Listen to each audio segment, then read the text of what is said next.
오늘 본문 예레미야서 26장부터는 하나님의 말씀을 신실하게 선포하고 있는 예레미야의 모습이 나타나고 있습니다.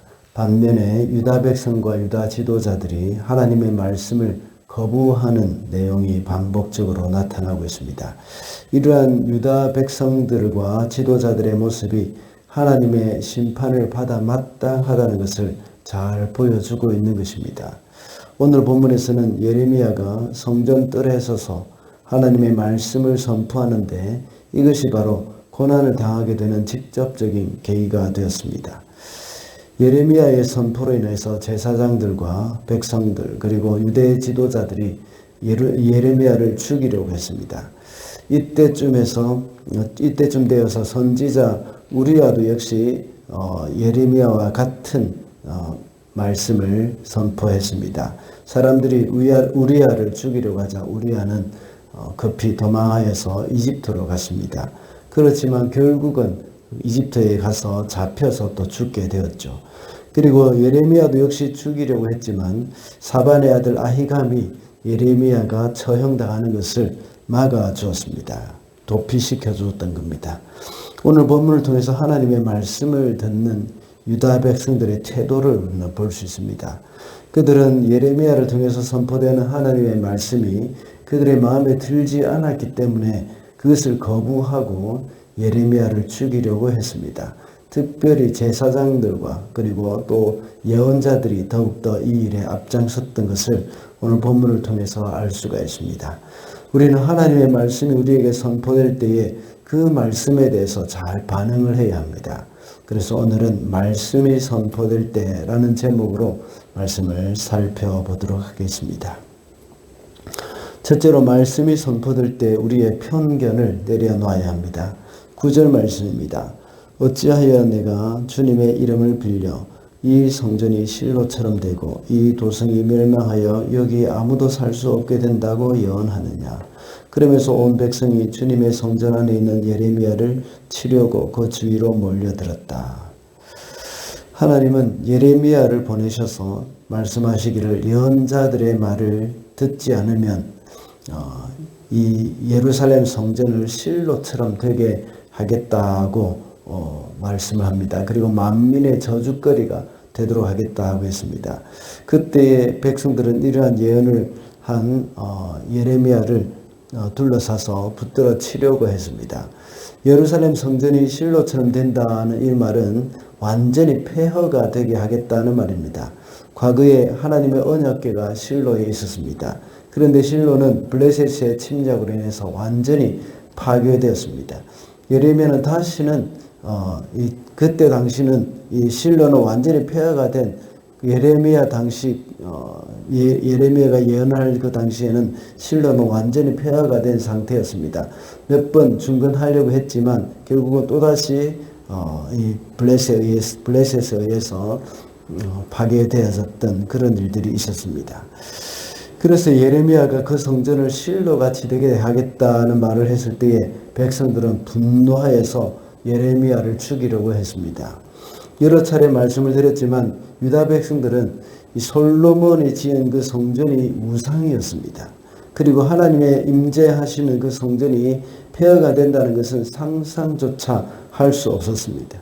과거에 북이스라엘이 망했지만 남쪽 유다가 망하지 않고 남아있는 것은 예루살렘에 성전이 있기 때문이라고 생각했던 겁니다.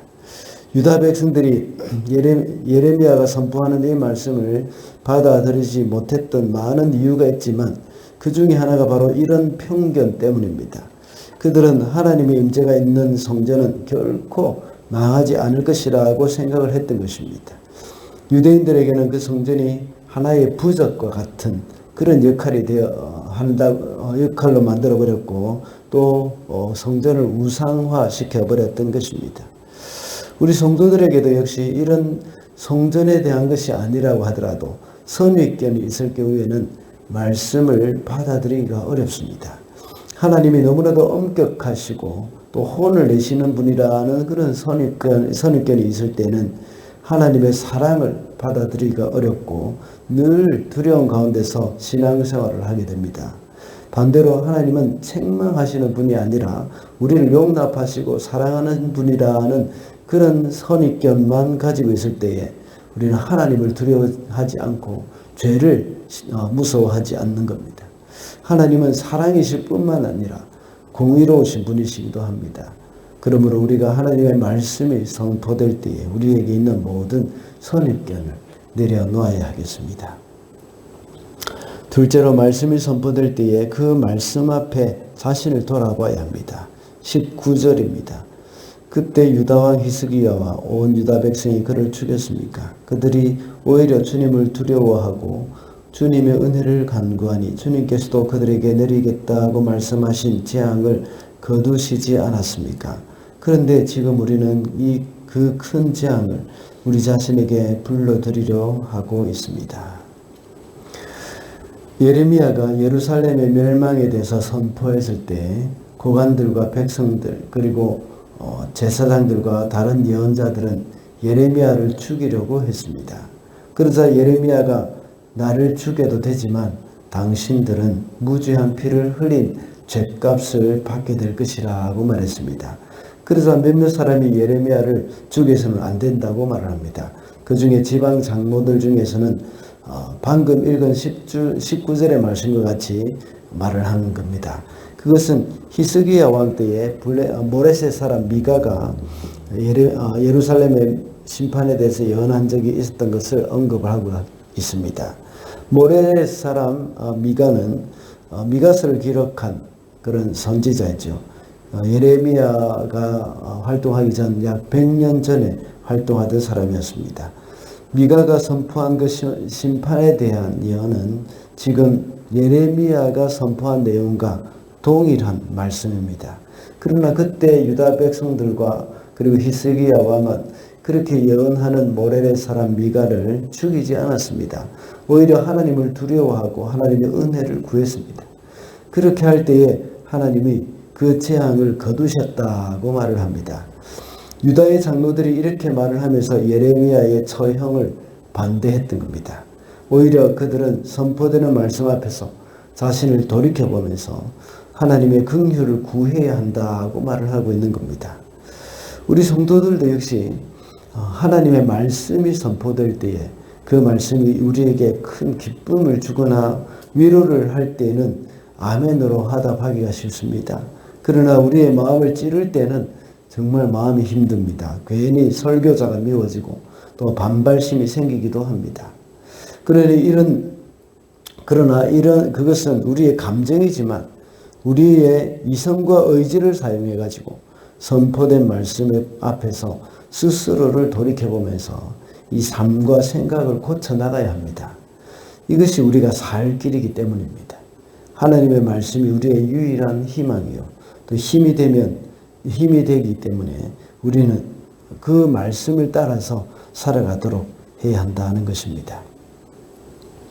마지막으로 말씀이 선포될 때에 그 말씀을 존중해야 합니다. 23절과 24절입니다. 그들이 이집트에서 우리야를 붙잡아 여호야긴 왕에게 데려오자 왕은 그를 칼로 죽이고 그 시체를 평민의 공동묘지에 던졌다. 그러나 예레미야는 사반의 아들 아히감이 보호하여 주었으므로 그를 죽이려는 백성의 손에서 벗어날 수 있었다. 예레미야와 같은 시대에 또 다른 선지자가 있었다고 했습니다. 그 사람의 이름은 우리야였습니다. 우리야도 역시 예레미야와 동일한 심판의 말씀을 선포했습니다. 그러나 여호야김이 직접 죽이려고 찾아 나섰습니다. 선지자 우리야는 이집트까지 도망갔지만 결국은 거기서 잡혀 죽었죠. 그렇지만 예레미야는 사반의 아들 아히감이 그를 숨겨주었고 이렇게 보호해 주었습니다. 여호야김과 유다 백성들은 선포된 그 말씀이 그들의 마음에 들지 않자 선지자를 죽였던 겁니다. 그 말은 하나님의 말씀을 소중히 여기지 않았다는 의미입니다. 그러나 사반의 아들 아히감은 예레미야를 숨겨줌으로 말미암아서 하나님의 말씀을 소중히 여기며 존중했다는 것을 알 수가 있습니다. 하나님의 말씀을 소중히 여긴다면 그 말씀을 전하는 사람도 역시 소중히 여기게 되어 있습니다.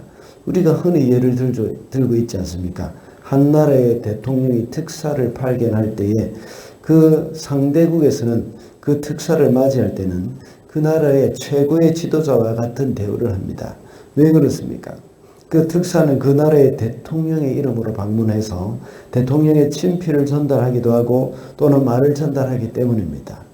그와 같이 유다 백성들과 여호야김 왕이 우리아를 죽였다는 것은 하나님의 말씀을 존중하지 않았다는 말입니다. 그들이 하나님을 두려워하지 않았기 때문입니다. 하나님의 말씀이 선포될 때에 그 말씀이 나에게 하는 그 하나님의 음성이라고 생각하고 그것을 무겁게 받아야 합니다. 그 말씀이 나와 상관이 없다고 생각이 들 수도 있습니다. 그렇지만 혹시 내가 마음이 둔하여서 깨닫지 못하는 것은 없는지 묵상하고 또 묵상해야 합니다. 이것이 바로 하나님의 말씀을 존중하는 사람의 태도라고 할 수 있습니다. 말씀을 맺겠습니다. 오늘은 말씀이 선포될 때라는 제목으로 말씀을 살펴보았습니다. 하나님의 말씀이 선포될 때 우리의 편견을 내려놓고 그 말씀 앞에 자신을 돌아봐야 한다고 했습니다. 그리고 하나님의 말씀이 선포될 때에 그 말씀을 존중해야 한다고 했습니다. 오늘도 하나님의 말씀을 소중히 여기면서 그 말씀대로 살아가는 저와 여러분이 되시기를 바랍니다.